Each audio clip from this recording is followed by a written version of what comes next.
एक समय की बात है। एक गांव में एक गुरु रहते थे, जिन्हें खबर हो गई कि एक अन्य नगर में एक और विद्वान आए हुए हैं।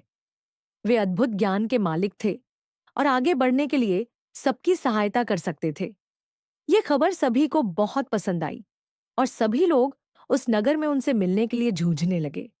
इन दो विद्वानों की राजा को पता चलते ही वहां का राजा उनसे बात करने के लिए अपने दरबार में बुला ले आए। राजा ने दोनों विद्वानों से अपने राज्य में ज्ञान का प्रचार करने का आग्रह किया। दोनों विद्वान ने राजा के आह्वान को स्वीकार किया और उन्होंने राजा के सामने आगे जाकर कहा, आपके सामर्थ्य के लिए हमें गर्व महसूस हो रहा है महाराज। हम आपकी सेवा में हमारा सर्वोच्च कर्तव्य मानने के लिए तत्पर हैं। राजा ने खुशी से भरे होंठों से कहा, तुम्हारे सामान्य भाषा में जनता को समझाओ। पहले विद्वान मुस्कुराते हुए बोले, अच्छा महाराज, हम आपके राज्य के राजा और प्रजा के बीच बातचीत को सुगम बना सकते हैं। राजा ने आश्चर्यचकित होते हुए कहा, मुझे बिल्कुल आश्चर्य हो रहा है कि तुम कैसे कर सकते हो। ये तो मेरे लिए। दूसरे विद्वान ने मुस्कुराते हुए कहा, महाराज, हम आपके राज्य के लोगों को सामग्री के बिना खाने का ज्ञान दे सकते हैं। राजा ने बहुत ही आश्चर्यचकितता से कहा, मैं ये सचमुच मानने में सक्षम नहीं हूं। कृपया मुझे बताओ, तुम इस बात को कैसे संभव कर सकते हो।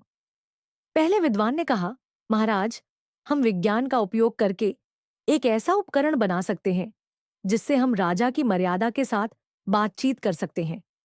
यह उपकरण हमारे बहुत सारे प्रयोगों को सुलभ बना सकता है और आपके ग्रामीणों के बीच सामर्थ्य का निर्माण कर सकता है। दूसरे विद्वान ने कहा, महाराज, हम खाना खाने की जरूरत के बिना एक ऐसा प्रयोग बना सकते हैं जिससे खाने की जगह नहीं होती है। यह उपकरण आपके लोगों के लिए आरामदायक और स्वास्थ्यप्रद होगा। यह सब सुनकर राजा बहुत प्रभावित हो गए और उन्होंने दोनों विद्वानों का स्वागत किया और अपने राज्य में इन उपकरणों का प्रचार कार्य करने के लिए उन्हें सौभाग्य दिया। दोनों विद्वान ने राजा की प्रशंसा करते हुए उनकी सेवा में खुशीपूर्वक काम किया और सभी लोग उन्हें प्रमाणित करते थे। इस कहानी से हमें यह सिखाया जाता है कि समय के साथ ज्ञान विकसित हो रहा है और बहुत से अद्भुत आविष्कार हमारी मदद कर सकते हैं।